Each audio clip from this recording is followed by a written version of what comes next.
You got to wonder what, if you've watched any of these interviews, like I started chuckling there, what we talk about before we start rolling the camera. I'm here at BGC Sarnia-Lambton, and you might go, what is BGC? We'll get to that in just a moment. But first, someone I've known a long time who's very passionate about many of the things that she does. Jaylene Henry, thank you so much for giving me the space and time. Well, you're a busy lady. Oh, sorry. You're a busy lady. And I meant what I said there, though. Like, as long as I've known you, you're passionate about what you're a both feet in the water, all in kind of gal. Would you agree? Yes, absolutely. Yeah. Yeah. Where are you from originally? I was born in Halifax, but I moved to Sarnia when I was almost 7 with my mom. Yeah. What brought you here?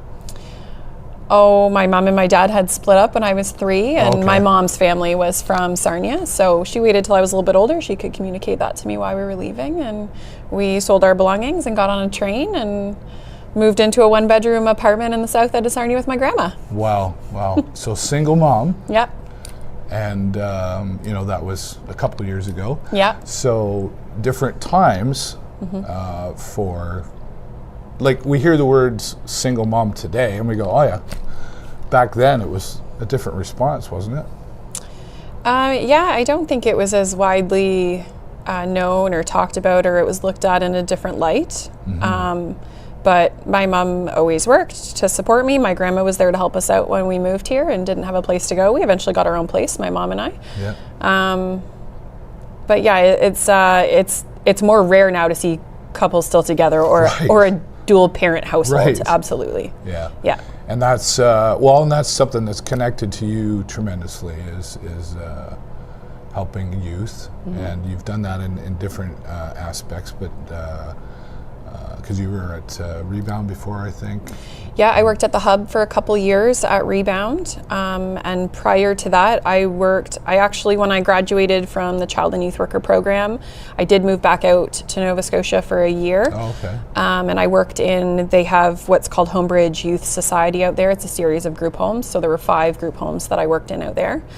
But I always came back to Sarnia. I love Sarnia, so I was out there for a year. I moved back to Sarnia. Right. That's when I started working at the Hub. Right, and it's beautiful out in the East Coast. It is beautiful, right? yeah. And the people are like super friendly. Yes. And but you said I love Sarnia. What is there a key element in there that makes you say I love Sarnia? I just think that it's the community and the relationships that I have with people. I had a really hard time leaving that, and I didn't get that same experience when I lived out east. Right. I don't know if that's because Sarnia is smaller or because I had lived here most of my life, but I missed that aspect of it. Yeah, and you've done other things. I remember you like from the serving industry too. Oh yeah. Right? She's like, oh yeah, you had to bring that up. I worked in half of the restaurants and bars Right. in Sarnia, Niagara Falls, when I went to school there. Yeah. And getting yourself through school, was that hard? Yeah, I worked really hard with school. So right out of high school, I went to Niagara College for journalism. And I got OSAP at the time, and I worked at the school bar. Right. I played varsity basketball, so I worked when I could when we were in town.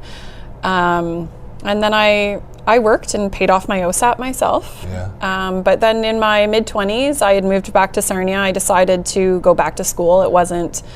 Journalism wasn't what I loved. It didn't have my heart. I love writing, but I wanted to do something that meant more to me, that I could give back. And I went to the Child and Youth Worker program at Lambton College, and I worked in the bars and the restaurants, and I would work a shift and I would buy a textbook, and I would work a shift and buy a textbook. I was really grateful that in my second year of CYW, I got a scholarship. So that back paid me for my first year, and it paid for my next 2 years. Wow. So that really helped. Yeah, that was the Garfield Weston Foundation Award. Nice. Yeah. Good for you. Thank Your you. work ethic, and I'm hearing in there, is very strong. Did that come from your mom? To see what, as a single mom, she had to do with raising you? Yeah, mostly on her own. Yeah, she always worked.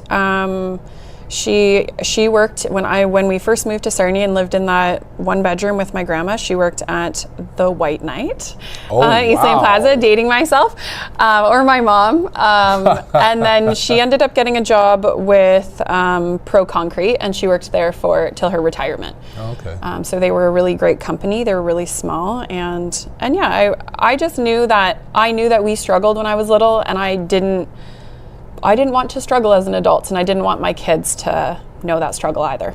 Yeah. So there's a heart attachment, I guess, is what I was looking for in there, to what you're doing and have done to this point. It's the cliche question. If you watch the show, they know what's coming next. How was school? Like high school, public school, college? Like, did you enjoy it all? Not high school. Okay. Why not? Kids can be mean. I had some friends in high school. I also played basketball in high school, but I had a lot of negative experiences attached with that too. And I saw politics over relationship happen time and time again. How do you mean? There was an incident I remember in high school. I worked at Bingo Country in high school. So I remember... You're not as old as me, come on. I remember coming to school one day. So I would work till midnight at the bingo hall, and then I'd get up and go to school. And I remember I came with my tips in my, I don't know if I had a backpack or a purse at that time, but my purse, whatever, wallet. And then I got ready for basketball practice, and I was, say, on the junior team, and the senior team went in after us, and I came back and all my money was stolen. Oh. And they found out who did it, but I remember that they got all of the players together and they took a vote on whether that person should be allowed to play basketball because they were good at it. So there was just politics involved, and everyone, of course, wanted to keep them on the team. So that's what happened. So there was no accountability. Nope. There was no discipline. Nope. And obviously, that's stuck with you. Yep. That's one of those things that it's just right here. And so is that part of your, I don't know if I call it a mission in what you do, is to make sure that those types of things don't happen? Well, I want to make sure that people have a voice and that they feel heard and that they have an advocate for themselves or someone to help advocate for them if they don't have their own voice or are unable to use it for whatever reason. Yeah, not everybody knows how to advocate for themselves. That's a skill, would you agree? Yes, to know absolutely. How to speak up? Yes. I know you have no problem speaking up, Jaylene. And that's, but that's a part of you that is important piece, I think, because knowing you as I have, through, and I have the advantage of seeing you in the bar business, as I was there too, and then also seeing you into the youth side of things and helping. So that's a good piece of who you are, to strong, I guess. I think everything that you grow up with kind of shapes who you are, but I think above all that, it's a desire of who you want to be. Yeah, who can you become? Yeah. Right? Are you, I kind of know the answer, but are you a philosophical book reader kind of gal? I love reading books. Yeah. Yeah. What kind of books do you like to read? For the most part, I typically read nonfictions about children. Oh, yeah. A lot of them are about child abuse or things that have happened. I can just relate. I also learn a lot from reading the books, but that's what piques my interest most of the time. Yeah. Yeah. What do you learn from that? Well, it really opens your eyes to what children may be experiencing that you might never see or know. So I went into the foster parent world for a little bit as well. Right, I remember that. Yeah, and it opens your eyes up that you don't know what's going on when people leave your program or your group or wherever you are. You don't know what's going on when they leave your space. So you were a big advocate in that foster care world. I remember when you first got involved with that, and one of your statements, I guess, if you will, was like, it's not like on TV. It's not all bad. It's definitely not like on TV. Yeah. I mean, people who open their home to other kids, I would like to believe always have a good heart and a good meaning behind it. it's definitely a lot different than you would ever think it could be, trying to raise someone else's child. And I always personally wanted the teens. I wanted the ones that nobody else wanted for the most part. Pardon me. You know, a lot of people when they're adopting or fostering, they want the cute little shiny baby or, you know, the 2-year-old. And I knew that those kids don't usually have a problem getting placements, but working in the group homes, the teens do. Yeah. So we had 2 teens that had lived with us, and it was a very different experience. Very challenging from what I can remember you sharing. Yeah, it was really challenging. I mean, the kids come in with a very different lifestyle than what you're trying to give them. And I went in with rose-colored glasses thinking I'll just love them to pieces and everything will be great and I'll provide them with the things that they didn't have and it'll be great. And that wasn't the outcome. But I still speak to both of them to this day. Yeah. How are they doing? They're both doing well. They're both living independently. And yeah, that's all I can wish for them. The one graduated college this year. Oh, wow. And the other is trying to join the military. So, you know, they'll call my husband for some life advice at times. Right, right. I was going to say, let's get to Dwayne. Yeah. We can't leave him out. Military fellow, of course. But how did you guys meet? My college roommate from Niagara College, right out of high school, college roommate, married Dwayne's brother. Oh, yeah. So she had just invited me to all of her family events. We became really, really close. We were best friends. I got invited to all their family events. So for 10 years, I was always there with, you know, my partner at the time, and her husband, Andrew, has 2 other brothers. One of them is Dwayne. So I had known Dwayne for probably 10 years. Wow. But he was there with his partner as well, and it was just kind of my extended family. And then when I was 30, I had what I call my midlife crisis. Okay. I had just moved back from Nova Scotia. I was almost 30, and I was like, I'm just going to live with my cats, and I'm going to be single, and I'm going to get my motorcycle license. Right. And that was how I was going to live my life. And I knew 2 people at the time that I was friendly with that had bikes, and one of them had passed away, and the other was Dwayne. So I messaged him. He was still with his partner at the time, but I was like, teach me about my bike. I want to know, I don't want to be that girl that, you know, doesn't know about her bike. Right. So that was how that communication started. Right. Yeah. And then timing came along and it was... Yeah, timing happened, and he had split from his partner, and a little while after, he really enjoyed doing the Tough Mudders. They were a little bit from military, but he liked pushing himself physically, and he had tickets, and he asked me if I would do it with him. Wow. I assumed it was a 5K. And it was how long? It ended up being an 18K up the Barrie ski hills. Wow, good for you. Yeah, so we did that for our first date. Well, maybe that was a test. Maybe. Right.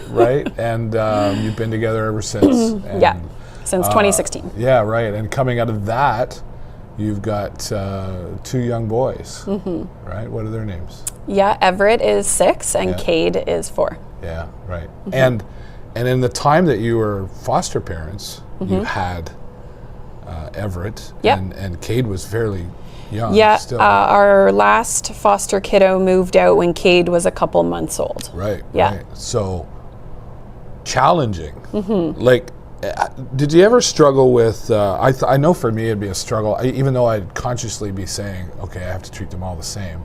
Did you ever struggle with like putting the foster child ahead of your own, or vice versa? How'd you balance?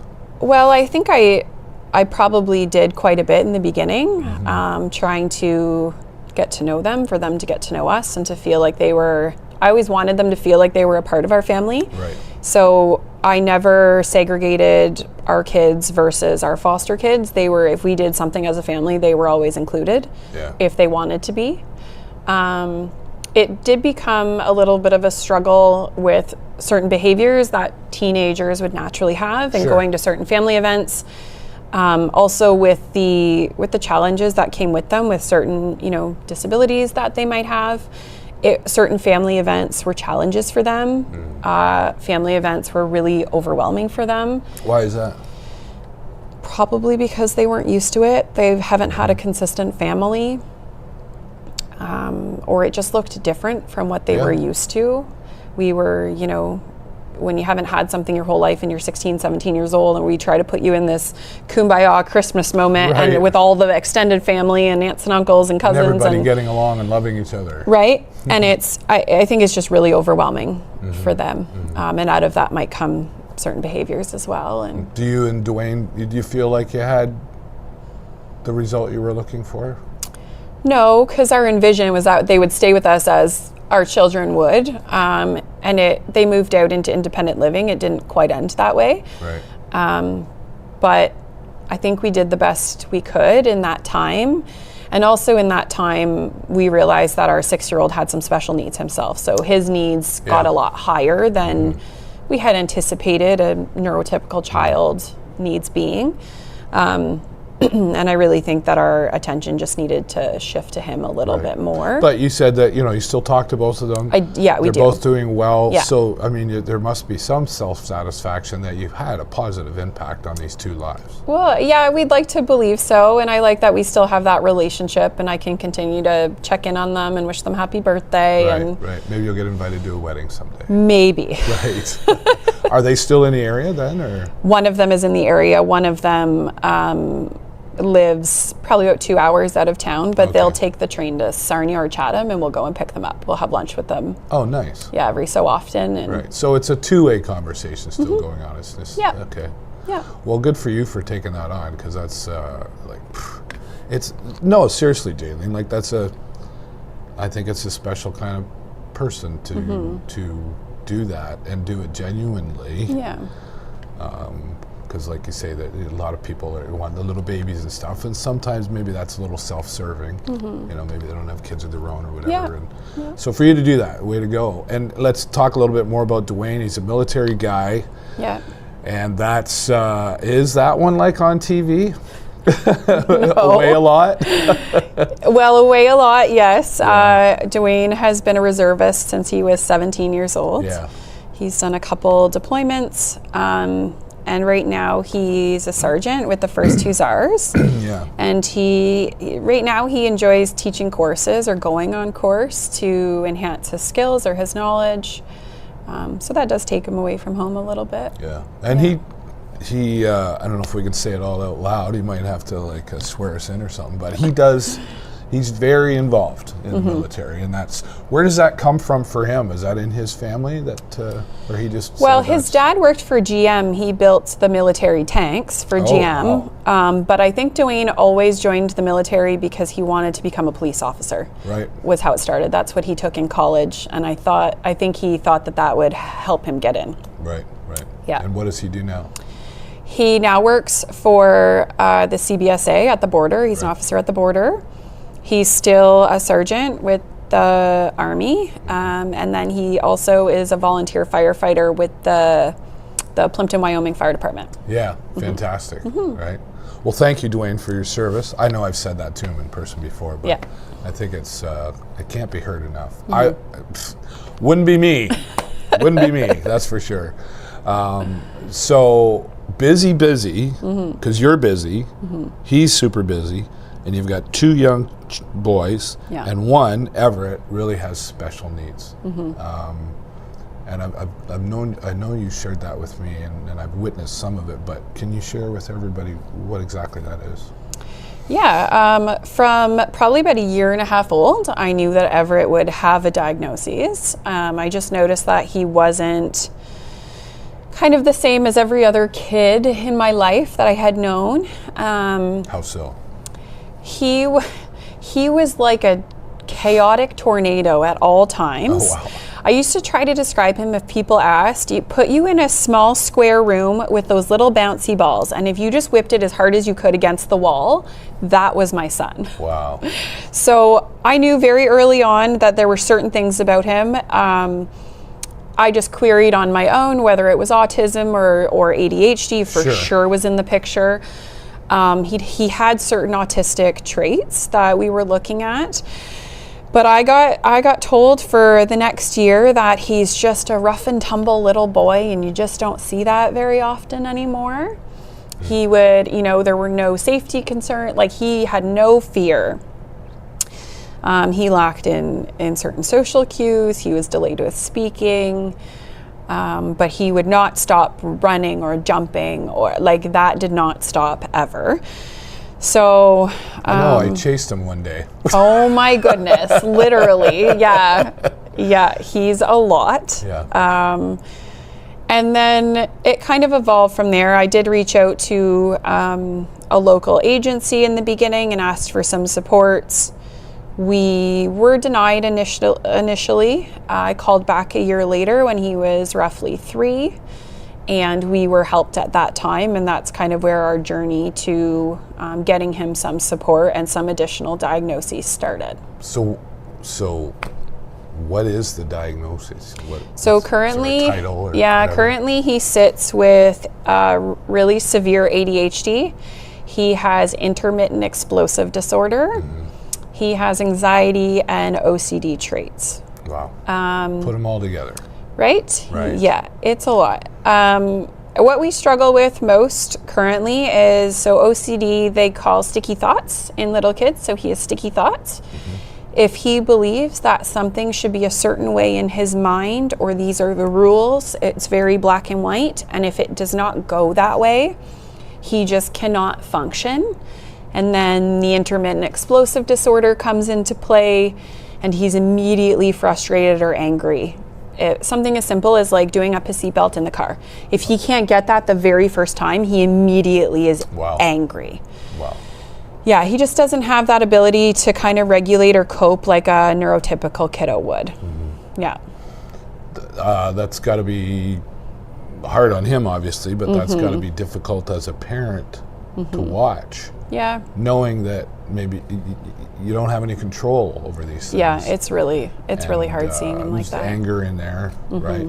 And yet, that being said, like, he's a great kid. Like, I've been around him, and I've seen him be super calm and super nice and polite, and he sits at the table properly. All those little things that we start to teach them at a young age. Yeah. So he's not a bad kid. No, I don't think any kids are bad. No, right. He's just trouble processing, I guess. What's that? Well, he just has a hard time regulating his big feelings or his big emotions. And I think that, I can only hope that, like, I've worked with teens with intermittent explosive disorder. That one scares me the most. Mm-hmm. Sure. And I'd like to believe that we got him interventions and support by age 3, and that we can give him the skills he needs to be successful in life, instead of maybe not addressing it. And then when he is a teen or in his early 20s and they're changing and growing so much that becomes a bigger issue, my only hope is that because we intervened early enough that we can hopefully provide him with the skills he needs to be successful and to live a happy life. Yeah. That being said, I know you said you've got some help, but getting the help for these things hasn't been an easy task either, right? No. Is that because this is something new, or it's not available, or what can you tell us about that experience? I think that Sarnia does a really, really good job at what it does for services for children and youth. I think that there are systems in place created by people who don't have children with disabilities or who don't work directly in the system that they're creating. Right. And it limits what people here locally can do. I think that it really limits them. I call things tiki boxes. I don't like them. I think that working with kids should be a world of gray and not black and white. Yeah. Because there's no one kiddo that will be the exact same as somebody else. It's a good way to describe it, because it's a sensitive area to it's kind of like a baseball coach trying to teach football. Yeah. Right? There's no bat in football, so how do you or vice versa. So that it's been like that for a long time, I think. I can go back. I can say I had epilepsy. They discovered when I was 5, and that was I was born in '69, so this is 70 something, right? Yeah. So epilepsy, what's that? Yeah. I had a friend who had Tourette's syndrome back then. what's that? And that so is that kind of similar? Is like, we know what this is, or do we know what this is? I don't think that any of it is new. I think intermittent explosive disorder is probably less heard of. And I've never heard it called that, other than from you. Yeah. Yeah, so it's exactly what it sounds like. You know, they go 0 to 100. Right. They just don't have that ability to process or think, like, maybe me buckling like mommy's right beside me, she could just help me. Like a neurotypical kid might process stuff that way. I'll just ask mommy for help. They might even cry. I can't do it. Right. Yeah. But I don't think it's new. I think maybe the combination of things, and to get that combination, we went through different things for various years, and we ended up seeing a specialist out of London. She's affiliated with a local agency, is how we met her, got the initial appointment, but she agreed to take us on and keep us on as her clients out of London, and she's been wonderful. She's given Everett his diagnoses and oversees his medications. But I don't know what it is in Sarnia. I think agencies want to help, and I just think that they're really limited with what they can do by either certain ministries or certain funders, and they hold ticky boxes. And if you don't fit directly in their box, they might not be able to help you. And I get why they have those boxes to check. I mean, there has to be structure on, we can't just give money to everybody. Yeah. But it also has its disadvantages too, right? Yeah. For someone like you who's trying to, you know, and it's got to be frustrating too, because you're who you are as, you know, how you've been educated, and then you're the executive director of BGC Sarnia-Lambton, so you're in that realm a bit. Is that fair to say that the frustrations have been maybe harder than someone who wouldn't be educated that way? It's frustrating because I know the agencies locally and beyond, and I know the systems, and I work in them, and I have the right contacts, and it was incredibly difficult for us to receive help, so I can't imagine what other families go through. Right, because you know that person over there, I can call and say, yeah, not everybody has that advantage, right? So how do we fix this? That's a good question.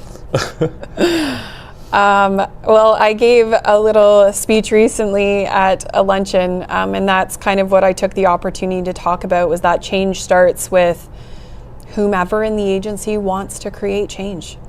Barriers happen, but it's up to you to eliminate them. And whether your barriers are at an agency level, municipal, or provincial level, change has to start somewhere. You have to have a desire to want it and to fight for it. So you're an advocate then, would you say? Yes. Is that part of your mission? Yes, absolutely. I feel very passionately about advocating for children and youth and even families to get the help that they need. That even comes back to the high school story. That's kind of where that started, that I want people to have a voice. I want them to get the help they need and deserve, because we all need it in some way or form, right? So you talk about a luncheon you gave a speech at, and I know I was getting there. I'm very proud to see you be recognized. It was the Women of Excellence Award, and you got the call. How did you react? Well, Mike Barron, the ED of the Sarnia Community Foundation. So our program director, Sarah, got the phone, and she told me who was on the phone for me. And we apply for grants through them. So when people call, it happens sometimes where they want clarification or they have a couple extra questions about grants. So I track everything I apply for, and I quickly grabbed my granting book and I started flipping through it, looking for the Sarnia Community Foundation. What did I apply for? So when he asked me questions, I could answer them for him. And instead, he told me that I was the recipient of the Women of Excellence Award. So I was completely in shock and didn't know what to say. And that's something that I had maybe aspired to one day in my career, but I did not think it was coming anytime soon, if ever. Did you still go, and what about the grant? No, I didn't. I was speechless.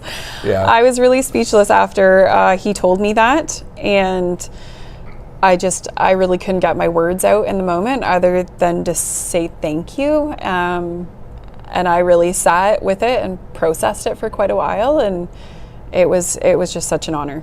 Yeah, and you were celebrated in that room, and I know there were lots of people that we both know that were there, and I got some feedback I heard from other people. They were like, wow, Jaylene gave the speech. The speech is being talked about by other organizations, other people in those organizations. It's like, I don't know if you know this, but like this speech it was very impactful.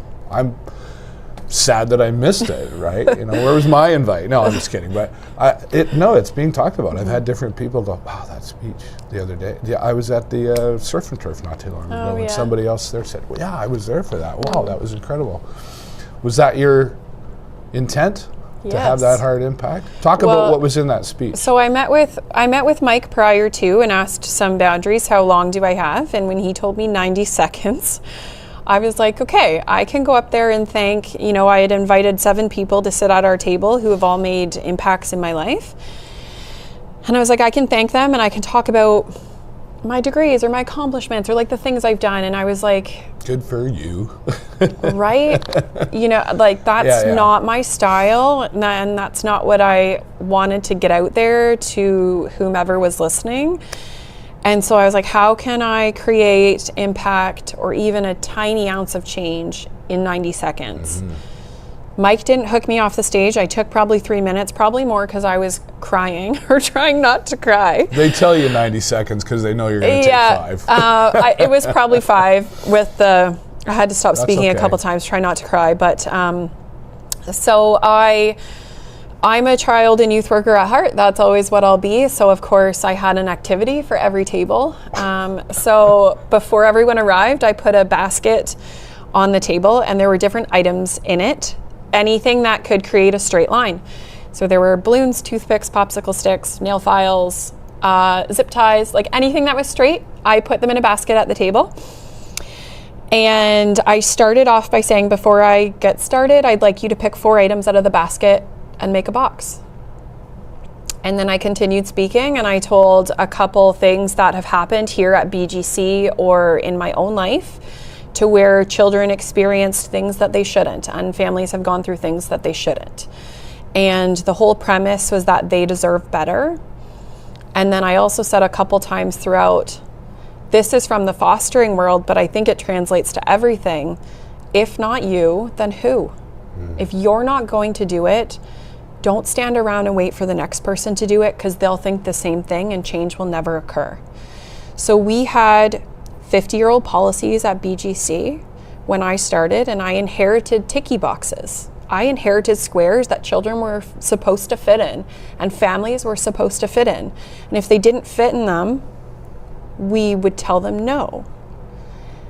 And over the last 3 years that I've been here, we have a really wonderful board that supports the vision I'd like to take the agency in and how I think it should go in that direction, and with the only intent of best serving children, youth, and families. And so we changed our policies, we adapted them.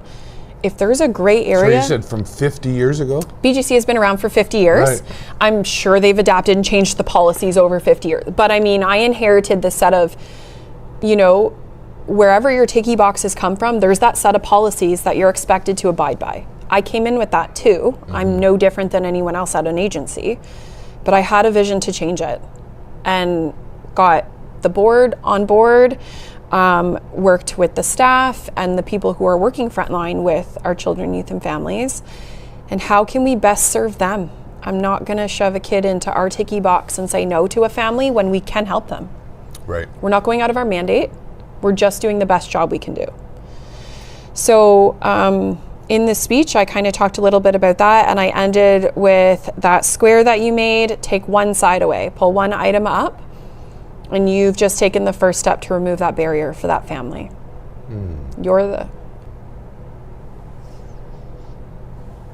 I just think that children, youth, and families experience enough And they need us who are in the front lines advocating for them to do better. They deserve more. I think everyone would agree. But we talked a little bit earlier about, some people don't know how to speak up, right? So that's part of it too for you, is to go, okay, so I have a voice. I can recognize what they're up against, so I can use my voice to help them. Well, and it's systems and people who do work in them. If every agency that I went into to get help for my son, if I accepted the no that we were often told, right, where would we be today? Where would he be? Yeah. Would he be doing as well as he is doing? Mm-hmm. He's in SK this year. Yeah, he's come through a lot. Yeah, last year was pretty bad for us, but this year he's thriving in school. And if we had accepted the no in people's offices, where would we be? Would he even be in school? Right. Yeah. That was a question at the end of last year, is should we take him out of school? Yeah. He was kicked off the bus at the end of last year. But I won't accept no for an answer. That might be the single child in me too, but I don't like hearing the word no. No? No. So I'll always fight to, do the best job that I can and go beyond that if it's best serving children, youth, and families. I'm not fitting them into any box because they're a world of gray. Every kid and family is a world of gray. And that example you gave, I felt like I was there, like what you just shared. No, but I mean, you've told you have 90 seconds and okay, you're allowed some more time, but I bet you there was a pin drop in that room. I think I blacked out during the whole speech. Okay. But I was trying not to cry. I was, I made a comment. There was one scenario that I told where police were called on two of our children, and then I have the police table sitting right in front of me. Yeah. So talk about that. I heard about this but too. I think it was quiet. Everyone was intently listening, I think. And all I could hope is that they realize that they are the change makers. You are the front line. Whether you work with children and youth or not, you work with people. That's right. And they deserve better. Yeah. There was an officer that was there that I spoke with, actually. Oh, really? They were, I won't even say he or she because I don't want to narrow it down. They were very happy to hear, and it didn't sound like anybody was offended by anything. Well, and it wasn't on the police. They did nothing wrong. They were just called to a scenario. Yeah. And I've often said to some of my friends downtown, that, pun intended, like, you're really handcuffed a lot of times. They are, even though but they still have the words, right, that they can use, and they are the uniform, and I talked to some firefighters too. Same thing, right? They're impacted by all that stuff and can have that impact as well, right? It's not just a job or a well-paying career, right? It's and we need more people like you who are not just, you're not just the executive director for a career move. It's you're here for, you've had a mission for a long time, and you've worked towards getting there. Thanks for sharing that personal side, because I think it's important for people to see the realism of what's going on.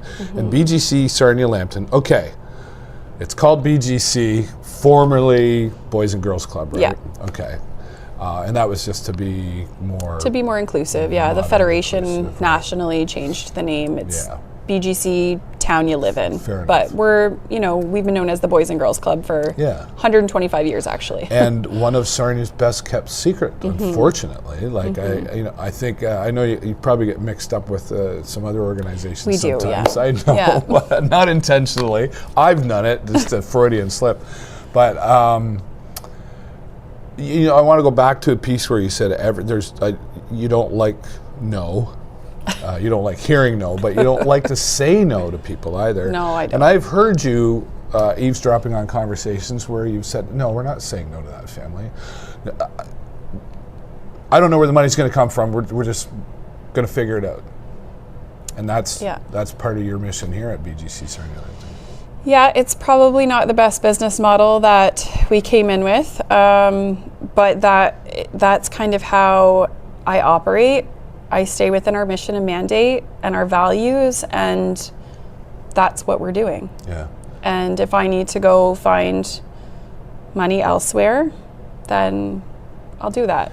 If it's best serving the kids. Right. And let's talk about that, because that's the toughest part. Every organization, there's youth programs, there's adult programs. We've got Literacy Lambton's here in this building as well. Everybody needs that one thing. We all need the money. Show me the money. But yet we live in a community, I think, that's very generous. Absolutely. Yeah, we've created lots of new relationships and partnerships in the last 3 years. And the companies and agencies that we've got to work with and get to know and who do support us have been incredibly generous, and we wouldn't have been able to grow like we have in the last 3 years without them. And there's still some work to be done, and I hope to build that through future relationships and continue the partnerships we do have, and it's all going back towards the kids and what they need. Yeah. Talk about some of the programs that you do offer here that is important. What kind of things does BGC Sarnia-Lambton offer? We're probably most known for our after-school program. There's probably about 7 schools that are bused to the Lockhill site. We're in the Lockhill Kiwanis Center for our main site. Right. And then for a couple years, our wait list was one of my biggest concerns, is that there were other schools that we couldn't get bused to our location and that weren't being serviced. So we couldn't figure out the transportation issue for a couple years, so instead we opened up a second site location.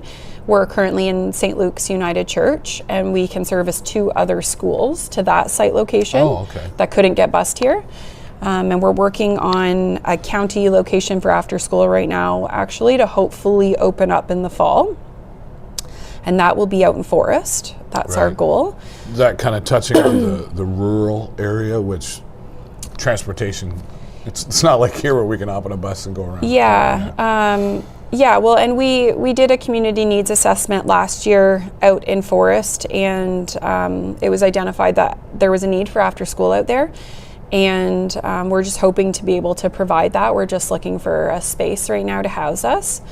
And then our summer day camp is our next biggest program.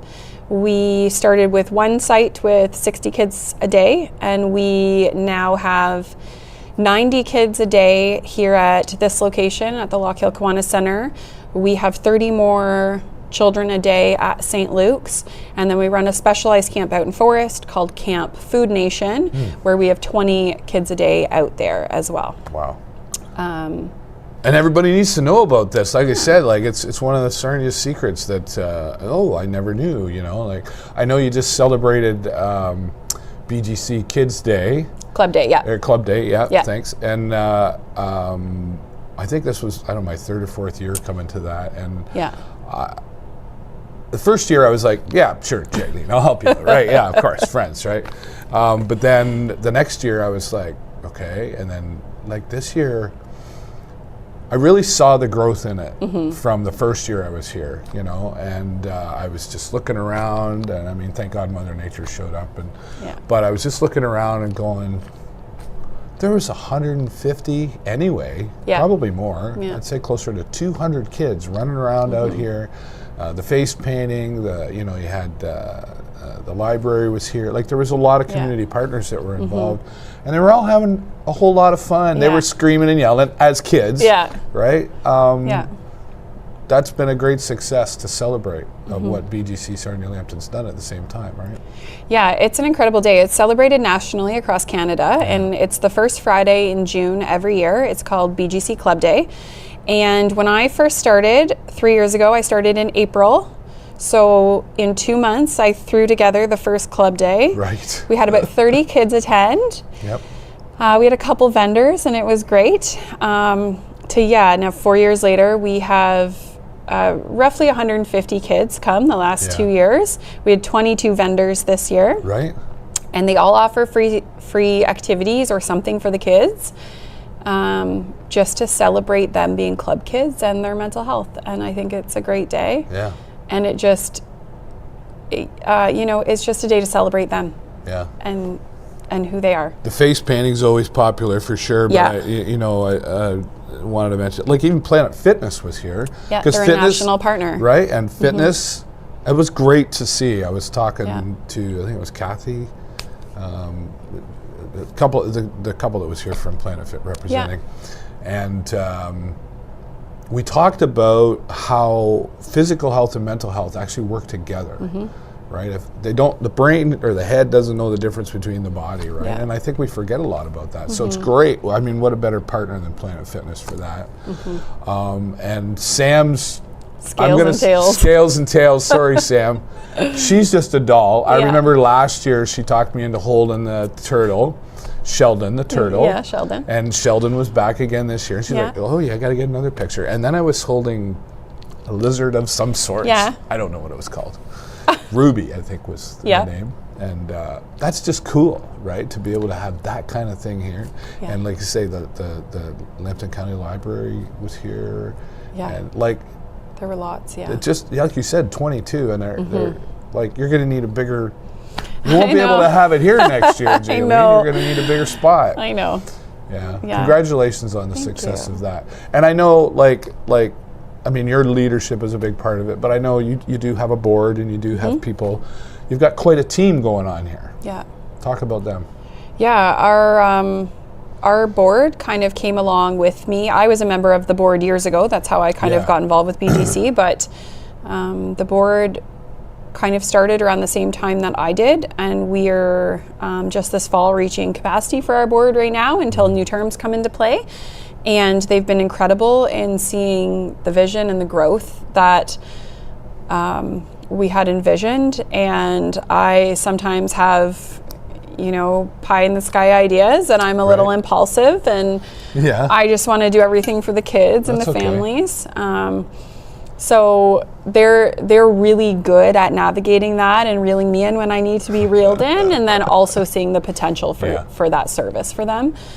And then our frontline staff, we grew. I think there were 7 or 9 staff when I started. We have 26 today.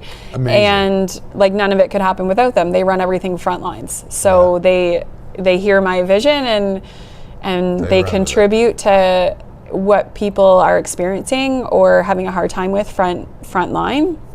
We discuss that, and it's always, how can we help them? How can we help them? Because if not us, then who? And then do you get the feedback from the parents too that are involved, or Sometimes, even the kids? Yeah, sometimes. Really, it's sometimes immeasurable things that we see happen. Sure. And it's, the nonverbal kiddo that started with us that can now speak in sentences that we've had for 2 or 3 years. And it's just, there used to be a kiddo that wouldn't let us put them down. We had to hold them constantly through programming. And now they walk around and just play in the room. Like, it's little things like that that can't be measured. Progress, right? That really we see the value in, and that's why we keep doing what we're doing. And instead of discharging kids that don't fit into our ticky boxes, we've evolved. We've implemented 2 new positions for this summer called inclusion support worker positions. And we've started applying for funding to try to keep these positions through next school year. And that's our goal, to try to support some of the kiddos with higher needs, like my son, that would not be appropriate for any other camp or program. They wouldn't be successful. Right. So. Wow. You're doing so much, and your team's doing so much, and you said they reel you in once in a while, but don't stop being who you are. Keep throwing it out there. Just go, nope, don't like that one. Okay, well, I got a whole list right here. I know you do, and I know you shared something exciting with me. We can't throw it out there yet, but I'm really excited for it. But you do have an event coming up on the Duke. Yes. Talk about that. Hopefully, it's our first annual Duke Cruise coming up on July 17th. And we're hoping that this will be our first kind of pillar of our fundraising efforts. Yep. And we have really incredible sponsors that have come forward and helped us with our Duke Cruise. And we have a great DJ. We have Fabian Jagoo. Fabian's awesome. As our DJ coming on. back in the day. Yeah, and we have some snacks from Personal Touch from Paresh. And I think it's going to be a really incredible night. And because of our sponsors' help, all of the ticket sales will go directly into our children's programming. Amazing. So we're really looking to push the sales for that and get your friends and family to come on, and we're just going to have a great night. So anybody can go to this. Doesn't matter, like bring them from everywhere. I think we've got it in our calendar, Jennifer and I think we're going to be there for that. And I haven't been on the Duke yet this year, so it's been a couple years for me too. Right. Yeah. I'll be looking forward to that. And then I just want to go to like harass Fabian now. Like, he's just, and there's a guy too, right? That's good to have as a community partner. He does so much for different organizations. He's a title sponsor for this event as well. And he's been really great, and his team is great. We work with them a lot, and we can't wait to have him on DJing, and I think it's just going to be a really great night. And it's party on the Duke. What can we say, right? It's a Sarnia staple. Is this a 19 plus only thing? Yes. It is, Okay. Adult so it only is event. party on the Duke. I want to make sure. Adult only event, When you're not here at the BGC, which is here in the Kiwanis Center on Lockhill Street, so people know, can people just walk in and see you and talk to you about how do I get my kid involved? My office door is always open if I'm here. The only time it's closed is if I'm on a meeting in the office, but my door is always open. Everyone who comes up our stairwell I say hi to, and they can always pop in. Yeah, you do actually. I've had several meetings with Jaylene, and there's always somebody, and that's good that you do that. Yeah, so they can always pop in and chat with me about whatever. Yeah, and we'll put all this information in the comments as well. I do want to ask you though, like, I mean, I know maybe not today, but like to continue the vision for what Jaylene has in mind for that voice. Is there other avenues that you look to take in the future to keep doing that? I think that I can do a lot of it from here. I really love BGC and the community that we have with the national and people locally. I think we're just going to continue to grow and create those relationships and partnerships. I try to work everything off of a relational model, and I think that that's the foundation of us and Sarnia and the community that we have here. And I think that the big goal would be that I don't have to turn away any child, that we can say yes to them all, that there are services for you, we will help you.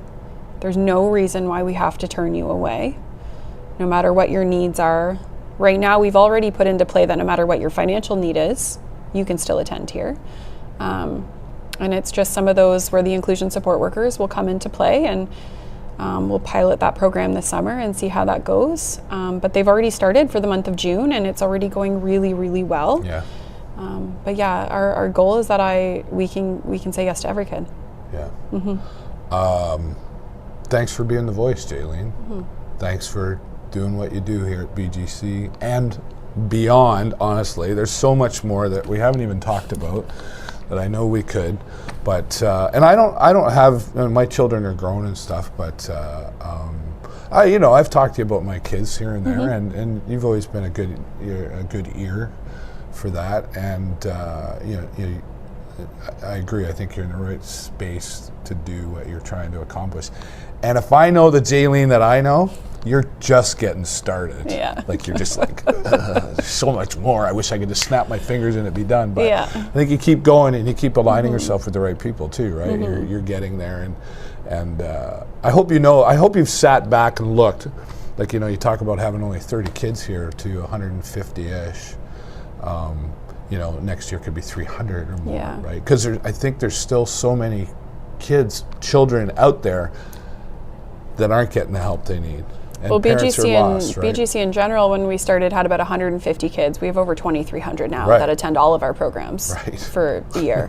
So we've grown. We've gone out to the county. I think now we're just trying to do what we do really, really well. We have some evening programs that are gaining traction as well that I think are really unique to Sarnia, and we're just trying to do what we do now really well. You're doing it. You and your team. And congratulations again on the Women of Excellence Award. Really proud of you for achieving what you've achieved. Thanks so much, Jaylene. Thank you. Jaylene Henry, who's the Executive Director here at BGC Sarnia-Lambton.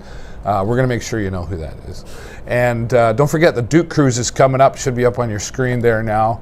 And if you got some questions, reach out to Jaylene here on Facebook or YouTube, wherever you're going to see this, and find out more and get your children some help. And maybe you just know somebody, if you don't have kids yourself, that could use that help. Spread the word. So you know what I'm going to say, as I always say, make sure you click the click the love button. That's a really good one. And it's really important that you click that share button. It helps the algorithm spread the word.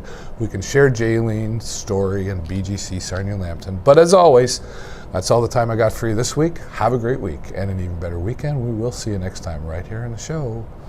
Bye for now. Say bye-bye. Bye.